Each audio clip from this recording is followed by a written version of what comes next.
Okay ဒီလိုမျိုးဆဲတစ်ကွက်ထဲမှာကနန်းတွေရောစာသားတွေရောနေရဟာပေါ့နော်ဒါကိုကိုက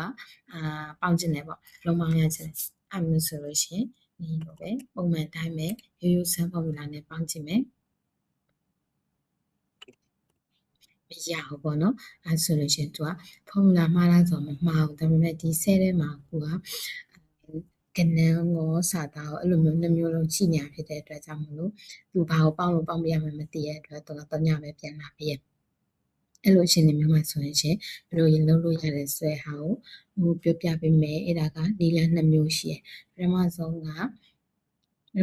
နီလန်းတစ်ခုပြောပြမယ်ပေါ့နော်အဲ့ဒါတော့2ဆင်းလောက်ရမယ်အရင်ဆုံးဒီကိုပေါင်းခြင်းနဲ့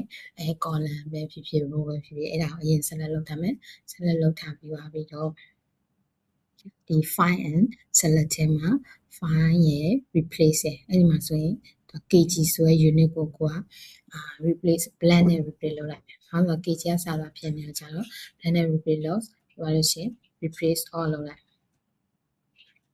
ဆိုလို့ရှိရင်ဒီမှာ sum ဖြစ်သွားပြီ။ဒါပေမဲ့ဒီမှာ unit လေးရလဲကိုကပြန်ပြီးတော့မြင်ချင်နေလေးရဖြစ်တဲ့အတွက်ကြောင့်မလို့ဆိုလို့ရှိရင်အဲ့ဒီ column ကိုပဲပြန်ပြီးတော့ select လုပ်ထားပြီးပါရင် right click ထားပြီး format cell ကိုတွား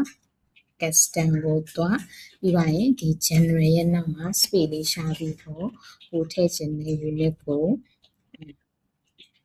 တပည့်ကုတ်ကလေးနဲ့ထည့်လိုက်ပေါ့နော်ဆိုလို့ရှိရင်ဒီမှာ unit တွေလည်းရှိနေမယ်ပြီးပါလို့ရှိရင်ကဏ္ဍတွေလည်းရှိနေမယ်ကိုလိုချင်တဲ့လုံးပေါင်းလေးလည်းဒီမှာရှိနေမယ် sum formula လေးနဲ့ဒါကတနည်း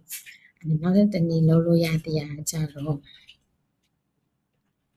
အဲ့လိုလက်ဆင့်မသွားခြင်းဘူး file replace လုပ်လိုက် custom နဲ့သွားလိုက်ဆိုအဲ့လိုမျိုးမလုပ်ချင်ဘူးဆိုရင်တော့ formula တိုင်းရိုက်ရေးလိုက်မယ်အဲ့ဒီ formula ဆိုရင်တော့ဘယ်လိုဖြစ်မလဲဆိုရင် sum ပြီးတော့လို့ရှိရင် dash ပြီးပါရင် substitute ဆိုတဲ့ formula ကိုခေါ်ရမယ်ပြီးပါရင် substitute ရဲ့syntax ကို formula syntax ကိုပြအောင်ရေးပေးရမယ်ဒီ test ထဲက old test ဖြစ်တဲ့ kg ကိုnew test အနေနဲ့ဆိုလို့ရှိရင်ကိုက blend မယ်ထားခဲ့မှာပေါ့နော်အဲ့လိုမျိုးနဲ့ဟောလိုက်လို့ရှင်လည်းပဲရှာပြီပေါ့နော်ဒါဆိုရင်တော့သူက formula နဲ့တစ်ခါလေရေးရဖြစ်မယ်ပေါ့နော်အဲ့မှာဆိုလို့ရှင်တော့ substitute ကတော့တည့်ရဲ့အတိုင်းပဲဒါက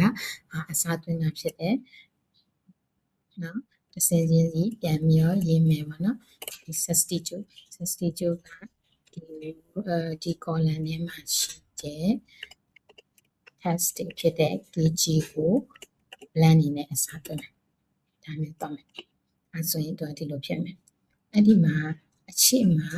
dash လေးထည့်လိုက်တယ်ပေါ့နော် dash ဆိုတာကြတော့ဒီ test combat test to number ပေါ့နော်စာသားတွေကို number ဖြစ်နေပြောင်းပေးပါလို့command လုပ်တာကဒီ dash ဆိုတဲ့အားလေးနဲ့ဖြစ်မယ်အဲ့ဒါလေးကိုမှsense ကတော့ဒါတော့ပေါင်းခိုင်းတာပဲပေါ့နော်အဲ့ဒါ sense ဆိုတဲ့ formula လေးနဲ့ထပ်ပြီးတော့အုပ်လိုက်တာပဲဟုတ်ပြီပေါ့နော်